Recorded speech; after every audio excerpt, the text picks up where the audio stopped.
Assalamualaikum warahmatullahi wabarakatuh. Alhamdulillahirabbil alamin. Assalatu wassalamu ala asrofil anbiya wal mursalin wa ala alihi wa sahbihi ajma'in, amma ba'du. Pada kesempatan kali ini kita akan membahas bab beriman pada kitab-kitab Allah bagian kedua.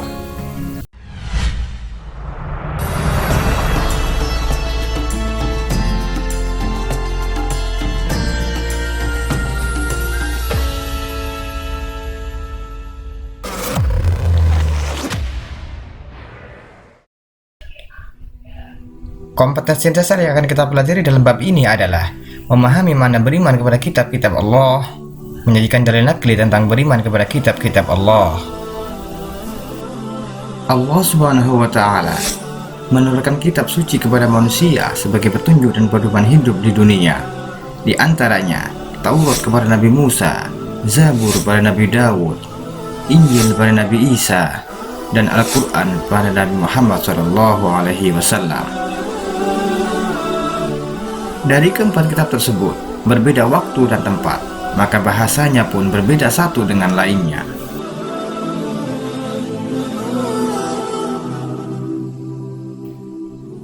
Nabi Musa alaihissalam merupakan seorang nabi yang terlahir di zaman pemerintahan Raja Fir'aun yang ghalib.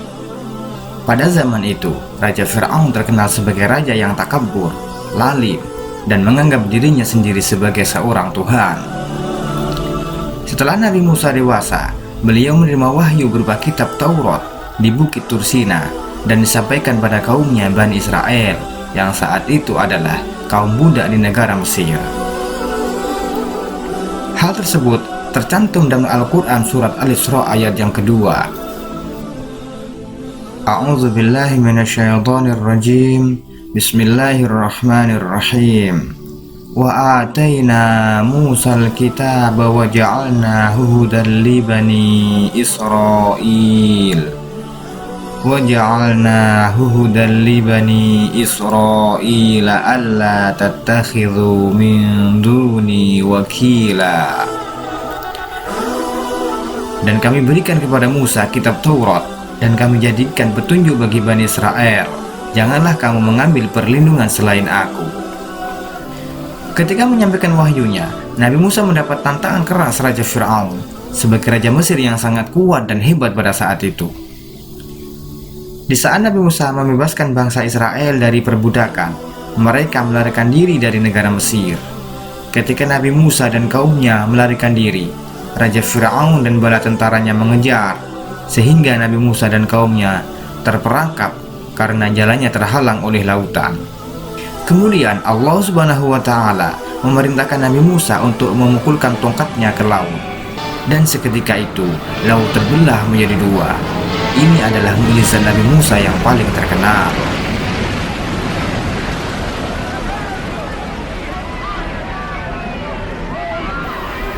Nabi Musa dan rombongannya melewati dasar laut yang kering, sementara Fir'aun dan pengikutnya terus mengejar Nabi Musa.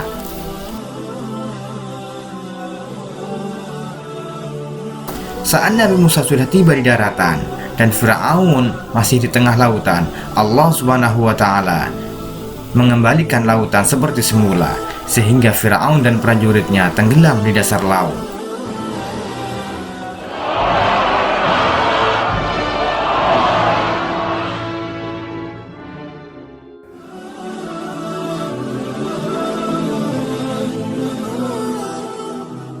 Nabi Dawud adalah salah satu utusan Allah yang berasal dari Bani Israel. Beliau dikenal memiliki suara yang merdu.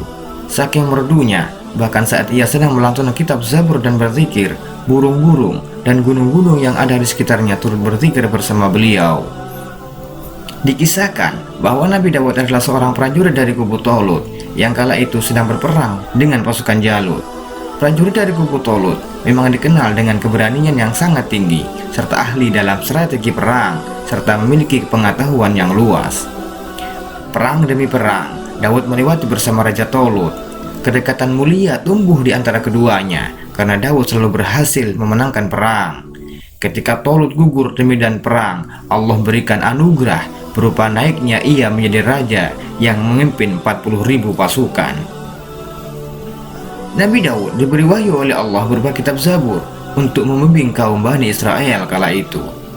Hal ini sesuai dalam Al-Quran surat Al-Isra ayat 55. A'udzubillahi minasyaitonirrajim. Bismillahirrahmanirrahim. Wa rabbuka a'lamu biman fis samawati wal ard. Wa laqad faddalna ba'dhan nabiyyina 'ala ba'd. Wa ataina Dawuda zabura. Dan Tuhanmu lebih mengetahui siapa yang ada di langit dan di bumi. Dan sungguh kami telah memberikan kelebihan kepada sebagian nabi-nabi atas sebagian yang lain, dan kami berikan Zabur pada Daud.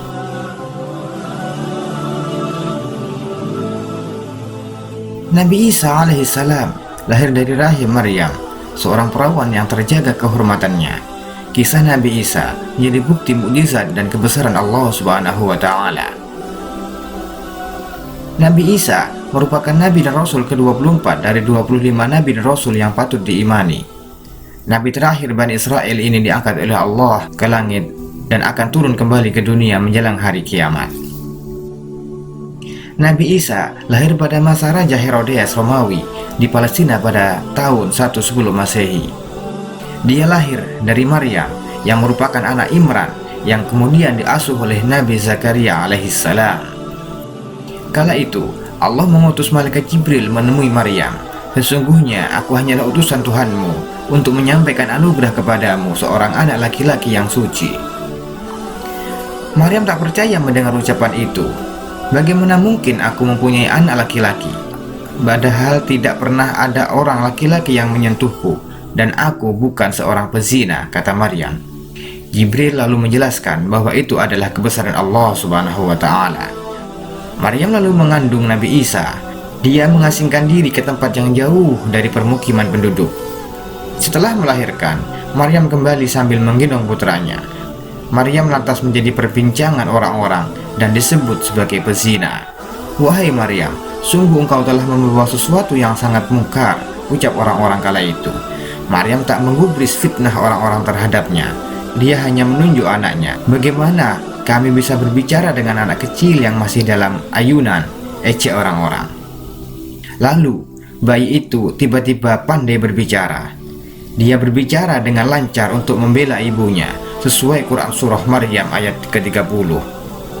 Dan itu merupakan mukjizat Nabi Isa alaihissalam.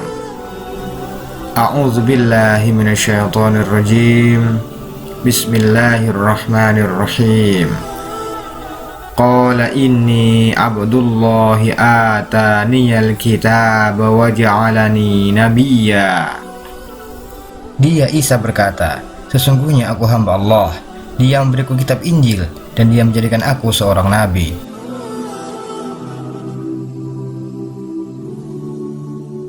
Nabi Muhammad SAW dilahirkan di kalangan bangsa Arab, yaitu kaum Quraisy. Beliau lahir dari seorang ibu Aminah dan ayah Abdullah. Ketika kecil, Nabi Muhammad SAW tumbuh dan menjalani hidup layaknya seorang anak kecil pada umumnya. Namun, karena dulu tradisi Quraisy masih melekat, maka pada hari ke-18, seusai Aminah melahirkan Nabi Muhammad SAW, harus disembunyikan ke pedalaman dan baru dikembalikan ketika ia berusia 8 atau 10 tahun. Dengan adanya tradisi tersebut, berarti Nabi Muhammad SAW tidak merasakan kasih sayang seorang ibu kandung sejak ia kecil hingga berusia 10 tahun. Tapi ia justru merasakan kasih sayang dari seorang Halimah binti Sa'diyah selama 3 tahun yang berasal dari Bani Sa'ad. Lewat kasih sayangnya, Nabi Muhammad SAW bisa tumbuh dengan mengisap nutrisi dari wanita tersebut. Nabi Muhammad SAW saat itu tumbuh menjadi anak yang cepat tanggap, selalu membantu temannya, bersikap baik, jujur, dan dianugerahi kecerdasan yang luar biasa dibanding dengan anak seusianya. Bahkan, ia juga pandai berbisnis. Menjelang usia dewasa yang matang, Nabi Muhammad semakin menekuni dunia bisnis. Nabi berdagang dengan mitra terbaiknya, Sa'ib bin Abi Sa'ib. Barulah ketika berumur 25 tahun, Nabi Muhammad SAW menjalin kerjasama bisnis dengan Siti Khadijah, wanita kaya raya dan mulia pada saat itu. Dan pada akhirnya Nabi menikahi Siti Khadijah. Pada usia ke-40, Nabi Muhammad SAW menerima wahyu pertamanya, tepatnya pada tanggal 17 Ramadan, 13 tahun sebelum hijrah ke Madinah. Kejadian itu bermula ketika Nabi Muhammad SAW sangat prihatin akan keruntuhan moral yang sangat mengkhawatirkan di Mekah. Muhammad adalah seorang pria yang sering merenung, berpikir, memikirkan fenomena alam dan lingkungan sekitarnya di tempat yang jauh dari keramaian. Rasulullah berdoa kepada Allah agar menemukan sesuatu yang mencerahkan dirinya dan kaumnya. Sikap itu terus dilakukannya dan dibarengi dengan memberikan sedekah dan makanan kepada fakir miskin. Hingga pada suatu malam di bulan Ramadan tahun 610 Masehi, di sudut Gua Hira, beliau dikejutkan oleh turunnya wahyu yang pertama dari Allah, yaitu Al-Alaq ayat 1-5. A'udzubillahi minasyaitonirrajim. Bismillahirrahmanirrahim. Iqra bismi rabbikal ladzi khalaq. Khalaqal insana min 'alaq. Iqra wa rabbukal akram. Alladzi 'allama bil qalam. 'Allamal insana ma lam ya'lam. Pada usia 63, beliau menerima wahyu terakhirnya. Berkaitan wahyu terakhir yang diterima Nabi Muhammad SAW, para ulama berbeda pendapat. Di antara pendapat-pendapat tersebut adalah Al-Maidah ayat 3, Al-Baqarah ayat 281, Al-Baqarah ayat 278, Al-Baqarah 282, An-Nisa ayat 93, An-Nisa ayat 176, At-Taubah ayat 128, Al-Kahfi ayat 110. Dari beberapa pendapat tersebut, mayoritas ulama berpendapat Quran Surah Al-Baqarah 281 adalah wahyu terakhir. 9 hari setelah menerima wahyu Quran Surah Al-Baqarah ayat 281 tersebut, Nabi wafat, dan hal itu sebagai tanda bahwa Al-Quran telah sempurna. Sebagai umat Islam yang beriman, haruslah meyakini Al-Quran sekaligus menjadikannya sebagai pedoman hidup. Menjadikan Al-Quran sebagai pedoman hidup dapat dilakukan dengan berbagai cara. Pertama, mendengarkan bacaan Al-Quran dengan khidmat jika ada orang yang membacanya, karena orang yang mendengarkan bacaan Al-Quran akan mendapatkan pahala yang sama dengan orang yang membacanya. Yang kedua, membiasakan membaca Al-Quran setiap hari. Yang ketiga, mengamalkan ajaran Al-Quran dalam kehidupan sehari-hari, karena dengan demikian orang tersebut akan mendapatkan kebahagiaan dunia dan akhirat. Yang keempat, mempelajari dan mengajarkan Al-Quran kepada orang lain sesuai dengan hadis Nabi Muhammad SAW dari Utsman radhiyallahu anhu. Nabi bersabda, orang terbaik dari kamu ialah orang yang mempelajari Al-Quran dan mengajarkannya. Hadis riwayat Al-Bukhari. Adapun hikmah beriman kepada kitab-kitab Allah di antaranya: yang pertama, memperkuat keyakinan kepada tugas Nabi dan Rasul. Dengan meyakini kitab-kitab Allah berarti juga percaya terhadap kebenaran ajaran yang dibawa oleh para Nabi dan Rasul. Yang kedua, menambah ilmu pengetahuan, karena kitab-kitab Allah berisi tentang pokok-pokok ilmu pengetahuan. Hal ini mendorong manusia untuk mengembangkan sesuai dengan perkembangan zaman. Yang ketiga, mempertebal keimanan kepada Allah, karena banyak hal dalam kehidupan yang tidak dijawab oleh ilmu pengetahuan dan akal manusia, tetapi kitab-kitab Allah mampu menjawab permasalahan-permasalahan tersebut. Yang keempat, menjadikan kehidupan seseorang menjadi tenang dan damai sejahtera selama dunia akhirat, serta mendapatkan ridha Allah Subhanahu wa Ta'ala dalam menjalani kehidupan.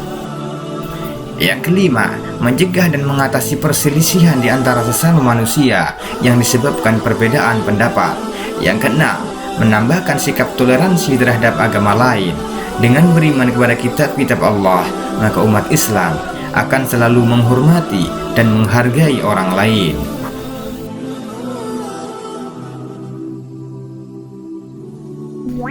Untuk mempertajam materi dalam bab iman kepada kitab-kitab Allah, silahkan kerjakan latihan soal, link ada di deskripsi. Terima kasih. Assalamualaikum warahmatullahi wabarakatuh.